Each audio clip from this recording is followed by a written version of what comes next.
제가 이제 처음으로 베드로전서를 쭉 보았을 때 이번에 베드로전서에서 강의를 해야 되겠다 하고 쭉 말씀을 우리나라 말로 읽고 제가 갖고 있는 영어 NIV 버전을 읽었을 때는 처음에는 6절과 7절이 다른 말씀인 줄 알았어요. 왜냐하면 6절에서 주시는 권면이 따로 있고 7절에서 주시는 권면이 따로 있는 것 같잖아요. 그렇죠? 6절에서는 하나님의 능하신 선 아래에서 겸손하라 하고 이 권면을 주시는 거고 7절에서는 너희 염려를 다 주께 맡겨라 하고 두 번 다른 권면을 주시는 것 같죠? NIV 버전에서도 이 구절이 이렇게 그 동사로 명령사로 나와 있기 때문에 이것은 다른 명령을 주시는 것이다 하고 처음에는 그렇게 말씀을 분석하고 이렇게 준비하려고 했는데 이 강해 설교를 쭉 하다 보니까 이제 원어로도 봐야 되죠. 다른 때보다는 조금 한 구절 한 구절을 자세히 봐야 되기 때문에 원어로 보니까 아니더라고요. 이게 연결된 말씀이에요.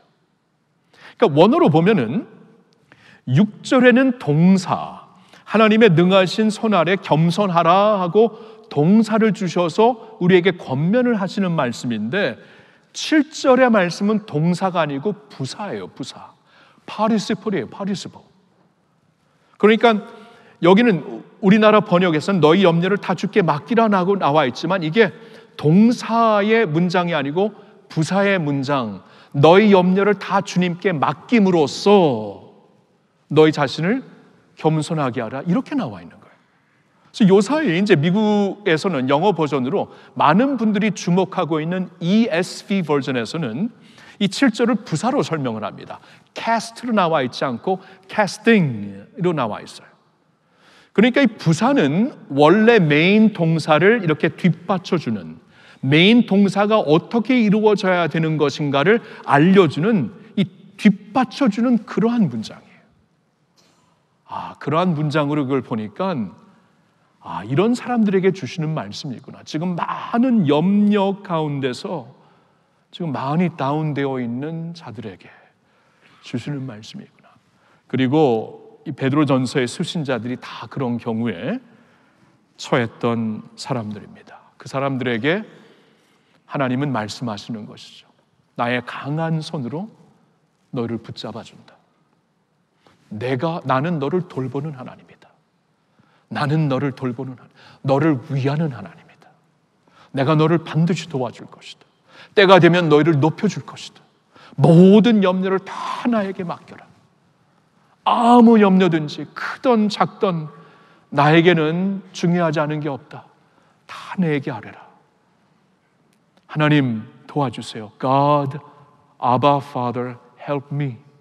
나를 도와주세요라고 우리가 간구할 때 그 간구의 소리를 사실 너무 기뻐하시는 하나님. 여러분, 죄인인 저도, 인간인 저도 손녀딸 아이가 하비 help me 했을 때 어쩔 줄 모르고 모든 것을 다 쏟아주는데 하물며 하늘에 계신 우리 하나님이 그렇지 아니하시겠습니까? 그렇죠? 그 말씀을 주시는 것이더라고요. 제가 오늘 말씀을 보면서 참 그 6절, 7절 두 절을 보았는데 여기서 가장 울림을 주는 그 문장은 그 6절의 마지막 부분이죠. 그가 너희를 돌보심이라. 자, 저를 따라 합니다. 그가 너희를 돌보심이라.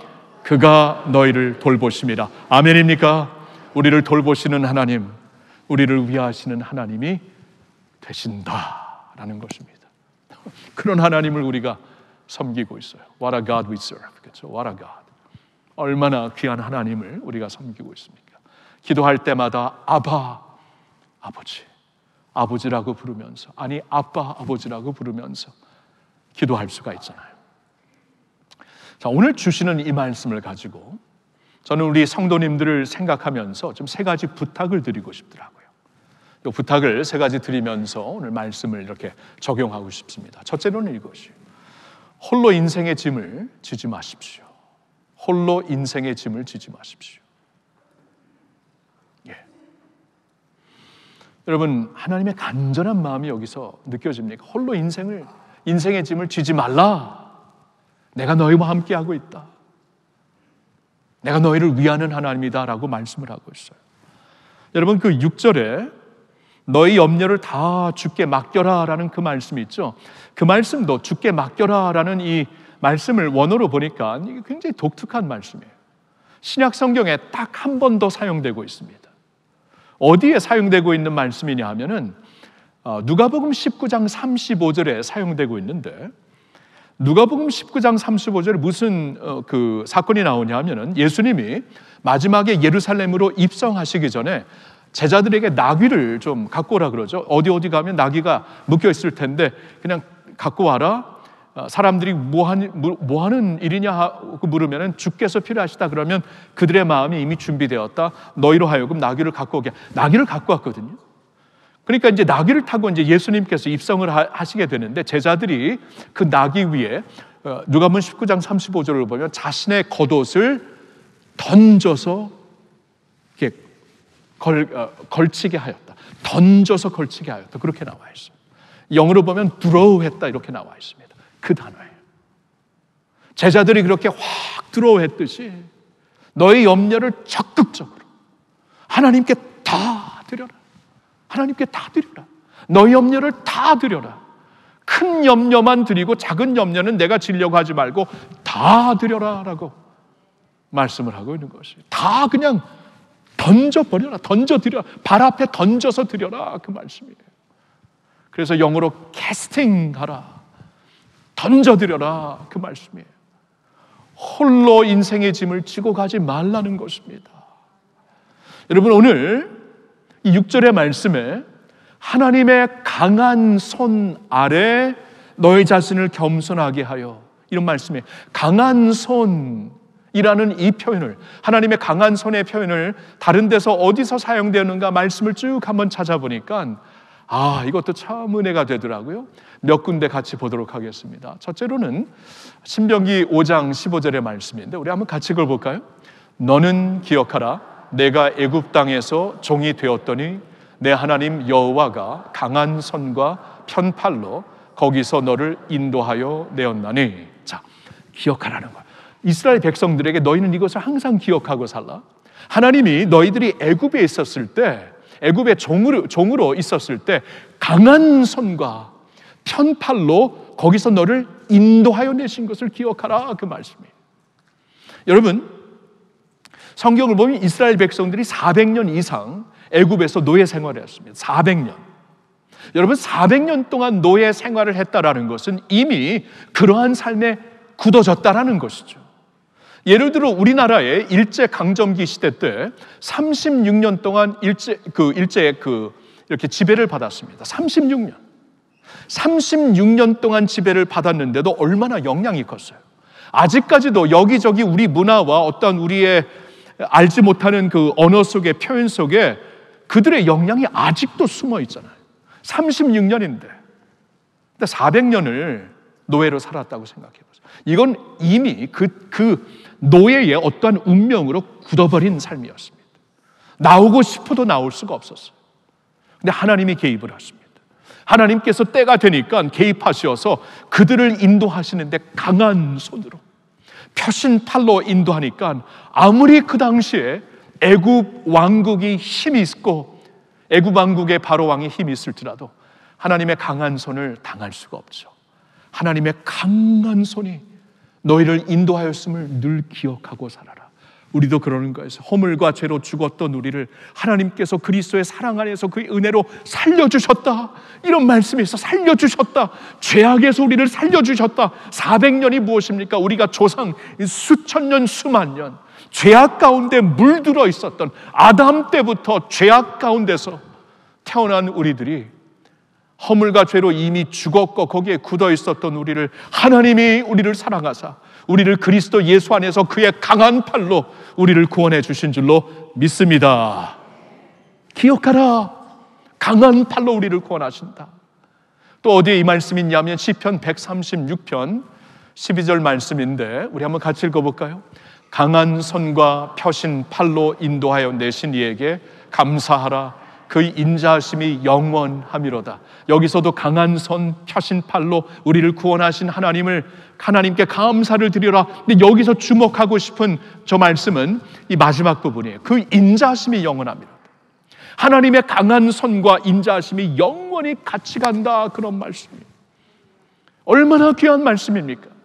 하나님에게 강한 손만 있다면, 하나님에게 all powerful한 손만 있다면 그 손이 언젠가 우리에게 두려움을 줄 수가 있어요.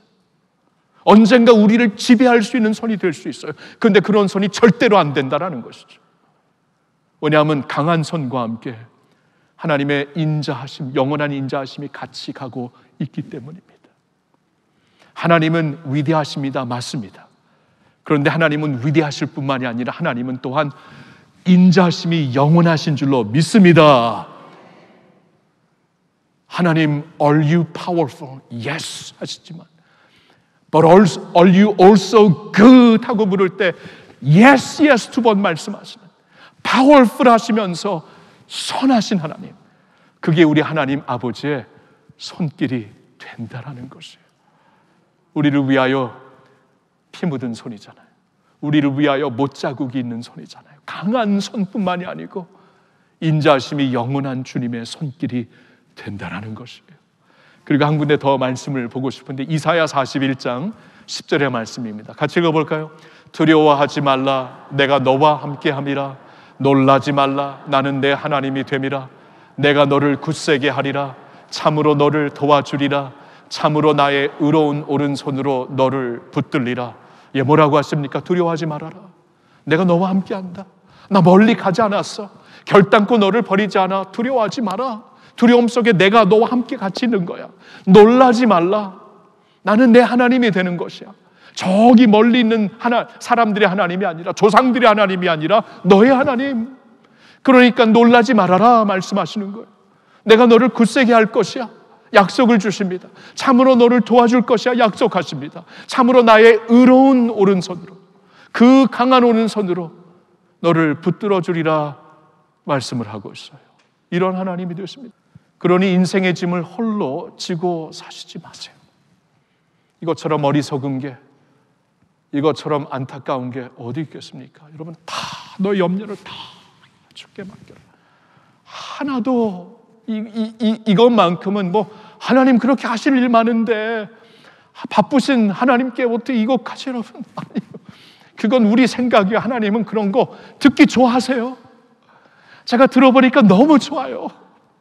아무것도 아닌데 도와달라고 하니까 진짜 뭐 아까 콩팥 뺀다 그래, 간도 빼겠어요. 그때 간도 이거 다 주겠어요. 다 주겠어요. 그렇죠? 하나님 아버지가 되신다는 거예요. 여러분, 인생의 짐을 홀로 지고 가시지 말기를, 인생의 짐을 하나님께 맡기실 수 있기를 예수님의 이름으로 축원합니다. 두 번째 드리고 싶은 권면은 이거예요. 부탁입니다. 잠잠히 하나님의 때를 기다리십시오. 잠잠히 하나님의 때를 기다리십시오. 오늘 말씀에서 이 내용을 우리에게 주시고 있지 않습니까? 그러므로 하나님의 능하신 손 아래에서 겸손하라. 때가 되면 너희를 높이시리라. 때가 되면 하나님의 때가 있다라는 것입니다. 그러니까 우리의 때와 하나님의 때가 달라요. 우리의 시간표와 하나님의 시간표가 다릅니다. 그럴 수밖에 없죠. 우리는 지나가는 이 크로노스 시간 안에 묶여 살고 있지만 하나님은 그 시간 밖에, 그 지나가는 어떠한 그 계산의 시간 밖에 계신 분이죠. 하나님의 시간과 우리의 시간이 다를 수밖에 없습니다. 그래서 우리에게 주시는 말씀이 하나님의 때를 기다려라 라고 주시는 말씀이에요. 여러분, 이 베드로 전서를 지금 쓰고 있는 베드로의 경우를 한번 생각해 보십시오. 베드로의 경우에는 그의 인생에 아마 주님의 강하신 손을 체험했던 적이 굉장히 많았을 텐데, 성경을 복음서를 보니까 두 번 우리에게 사건을 우리에게 소개를 해줍니다. 한 번은 물에 빠졌을 때이죠. 제자들과 함께 이제 갈릴리 호수를 지나고 있는데, 갈릴리 바다라고죠. 큰 호수니까. 너무나 큰 폭풍이 불고 막 죽게 되어서 막 두려워하고 있을 때 갑자기 저 물 가운데서 누가 걸어오는 거예요. 깜짝 놀래가지고 다들 유령이구나 하고 막 두려워하고 있는데, 제자 중에 한 사람이 아니다, 주님이시다라고 얘기를 해요. 그러니까 베드로가 즉시 베드로답게 주님께 말합니다. 주님이시면은 저로 하여금 오게 해주세요. 오라고 하시면 제가 주님께 가겠습니다. 그러니까 주님이 오라 그러시죠. 그러니까 베드로가 그냥 뭐 기다리지 않고 그냥 점프합니다. 그러면서 주님을 바라보면서 막 물 위로 걷기 시작하죠. 뭐 물 위로 걷는 게 하나님께는 문제가 아니죠. 우리에게는 문제인데, 물리학 안으로 하나님을 이렇게 제한시키지 마세요. 그 위에 계신 분입니다. 물 위로 걸으시려면 걸으시는 분이에요. 자신이 인간의 몸을 입고 오시어서 인간의 어떠한 한계 가운데 자신을 이렇게 겸손히 순복하신 것은 맞지만 이것을 뛰어넘으려면 충분히 하실 수 있는 분이고, 우리로 하여금 그렇게 할 수도 있어요. 태어나기도 하시고 죽은 후에 구원도 하시고 부활케도 하시는데 왜 그걸 못 하십니까? 이렇게 베드로에게 오라고 하는데 베드로가 갔거든요. 신기한 일이 벌어졌습니다. 근데 얼마 좀 가다 보니까 막 갑자기 시선이 주님께로부터 이 물 위로 이렇게 바뀌는 거예요. 그러니까 막 두려워하면서 빠지게 되죠. 이 믿음이 없으니까 빠지게 되죠. 그때 예수님께 살려주세요, 도와주세요 하니까 주님이 강한 손으로 즉시 그를 건져주십니다. 강한 손으로 즉시 건져주신 그 주님의 손이 있었냐면, 나중에 베드로는 이렇게 즉시가 아니고 많은 시간이 걸려서 그를 이제 다시 세워주시는 주님의 은혜를 체험하기도 했습니다. 그게 언제냐면은 예수님이 이제 그 십자가에 달려 죽으시기 며칠 전에 고난주 기간 동안에 제자들에게 이런 말씀을 하세요. 이제 인자는 사람들에게 잡혀서 죽게 될 것이고, 내가 죽게 되면 양들이 다, 이제 구약 성경에 스가랴서에 있는 말씀이 그대로 이루어지면서 양들이 다 흩어지리라. 너희들이 다 나를 버리고 흩어지리라. 이 얘기를 하니까 베드로가 깜짝 놀라죠. 어떻게 그런 일이 있을 수 있습니까? 절대로 아닙니다. 다른 사람들은 다 주님을 버릴지라도 저는 안 버립니다. 저는 목숨을 잃으면 목숨을 잃을지 예수님을 버리지는 않겠습니다. 이런 고백을 했는데 결정적인 순간 예수님을 부인하잖아요. 3번 부인하잖아요. 결정적인 순간에. 근데 여러분, 그 베드로를 예수님이 부활하신 후에 즉시 세우시지 않습니다. 40일 동안 계시면서 거의 마지막 순간까지 베드로를 놔두십니다. 베드로는 반드시 그 과정을 걸어야만 되었어요. 그 과정을 통해서 자신이 낮아지고 그리스도의 겸손을 배워가고 그리스도의 인내 안에 들어가고 자신 안에 새롭게 하시는 하나님의 이 성숙해 하시는 성령의 그 돌보심을 반드시 경험을 해야 되기 때문에 가만 놔두십니다. 그리고 거의 마지막 순간에 디베랴 바다에서 베드로와 3번 독대를 하시면서 3번 물어보시죠. 요한의 아들 시몬아, 네가 나를 사랑하니? 근데 베드로가 대답을 주님께 드리는데, 베드로의 대답을 잘 보시면 굉장히 떨리는 대답입니다. 진정한 대답이긴 하지만 내가 주님을 진짜 사랑하는 줄 주님이 아십니다. 그런데도 아주 떨리는 대답이요. 주님 아시잖아요. 주님 아시잖아요. 더 이상 나 자신을 못 믿겠어요. 내가 그렇게 자신만만했는데 주님을 그렇게 배신한 자가 납니다. 너무 죄송해요. 근데 내 마음은 주님이 아시잖아요. 내가 주님을 사랑합니다. 그런 식으로 대답을 했어요, 베드로가. 그때 예수님이 그를 일으켜 주시잖아요. 나를 따라오너라. 그리고 이제 베드로의 길을 인도하시면서 한 장을 넘어 사도행전이 시작했을 때 초대교회 리더로 그를 세워주시잖아요. 리더가 되기까지, 그리스도의 사도가 되기까지 베드로는 그 겸손해지고 낮아지고 성숙해지고 그리스도의 성품을 배우는 그 기간이 반드시 필요했던 거예요. 반드시. 그래서 오늘 말씀을 보면 때가 되면 높여주신다. 때가 되면 기다리라 그거예요. 하나님의, 그러니까 우리가 잠잠히 믿음으로 기다릴 수 있어야 된다, 그것이. 그래서 만일 지금 하나님이 지원을 하신다면, 간절한 기도가 있는데 나를 도와달라고 하는데 지금 지원을 하신다면은 필요한 만큼은 도와주시겠지만, 지원을 하신다면, 온전히 일으켜 주시지 않는다면 다 이유가 있어서 그래요. 우리 안에 그리스도의 형상을 세우시기 위해, 그리스도의 겸손과 그리스도의 인내 안으로 우리가 들어갈 수 있도록 우리를 놔두시는 겁니다. 성도 여러분, 여러분 가운데 지금 요사이 이렇게 낮아지는 경험을 하고 있습니까? 막 부끄럽고 수치스럽고 너무나 괴로운 그러한 자리에 지금 내려가고 있습니까? 여러분, 하나님이 여러분을 버리신 게 아니에요. 하나님의 때를 지켜보시면서 우리를 계속 우리를 응원해 주시는 거예요. 베드로에게 그렇잖아요. 너가 분명히 넘어질 텐데 넘어지기 전에 내가 너를 위하여 기도하였다. 나중에 너가 다시 세워지면은 많은 형제들을 격려하여라. 많은 형제들을 다시 세워라 하고 예수님이 그가 쓰러지기 전에 이미 말씀을 했어요. 사단이 와서 너를 까불듯이 나에게 요구했다. 근데 나는 너를 위해 기도한다. 나중에 다시 일어나게 되면 많은 형제들을 격려하여라, 이 말씀을 주시잖아요. 그때가 필요한 것입니다. 이 기간이 필요한 것이에요. 그러니 성도 여러분, 잠잠히 묵묵히 믿음으로 하나님이 함께 하시기 때문에. 자, 세 번째로 마지막으로 드리고 싶은 부탁의 말씀은 감사 안에 거하십시오가 됩니다. 감사 안에 거하십시오. 여러분, 성도들에게 하나님이 주신 엄청난 무기가 하나 있어요. 이 파워, 이 무기가 있어요. 이 감사입니다. 범사에 감사라. 이는 그리스도 예수 안에 있는 너희에게 하나님이 너희를 향하신 하나님의 뜻이다. 이 범사의 감사함은 파워입니다. 마귀가 이 앞에서 쩔쩔매요. 감사는 영혼 앞에 무슨 시험을 줍니까? 감사는 영혼 앞에 무슨 도전을 할 수 있겠어요? 감사하고 있는데 어떻게 쓰러뜨릴 수 있어요? 여러분, 오늘 말씀을 보면은 이 말씀을 읽으면서 정말 감사하다, 정말 감격스럽다, 어떻게 이런 하나님이 우리 하나님인가, 그런 마음이 여러분 생기지 않습니까? 이 감사함으로 우리가 대응해야 되겠구나, 반응해야 되겠구나. 감사할 이유가 오늘 본문 말씀에 딱 두 절인데, 감사할 그 명분이, 감사할 그 내용이 네 가지나 있잖아요. 이유가 왜 그렇습니까? 하나님은 강한 손을 펴신 팔로 우리와 함께 하시는 하나님이 되시기 때문에 이 모든 문제보다 하나님의 강한 팔이 더 크시구나, 문제보다 하나님을 주목하니까 감사하게 되죠. 하나님은 때가 되면 우리를 높여주시리라 약속을 하십니다. 하나님의 때가 있는 것이구나, 하나님의 때는 나의 때와 다른 것이구나, 내가 이것을 믿음으로 기다릴 수 있으니 감사할 수 있는 것이고, 너희 모든 염려를 내게 맡기라고 말씀하시니 하나님께 나의 모든 염려를 다 맡길 수 있구나, 그냥 던져드릴 수 있구나, 귀찮아하시지 않는구나, 이걸 기뻐하시는구나, 그런 하나님을 우리가 믿고 있기 때문에 감사할 수 있는 것이고, 그리고 이는 그가 너를 돌보심이라, 우리를 돌보시는 하나님, 우리를 위하시는 하나님, 아버지가 된다는 것을 생각하니까 얼마나 감사해요.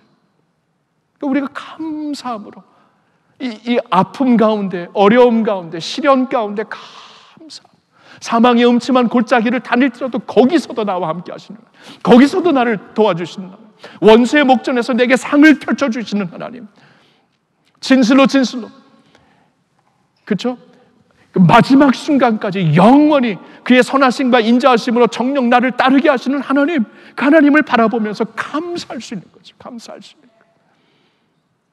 이 세 가지 부탁을 드리고 싶어요. 오늘 우리를 위하시는 아바 하나님 앞에 우리는 이렇게 살 수 있는 것이죠. 우리 인생의 짐을 홀로 지지 마셔야 됩니다. 하나님께 맡기셔야 됩니다.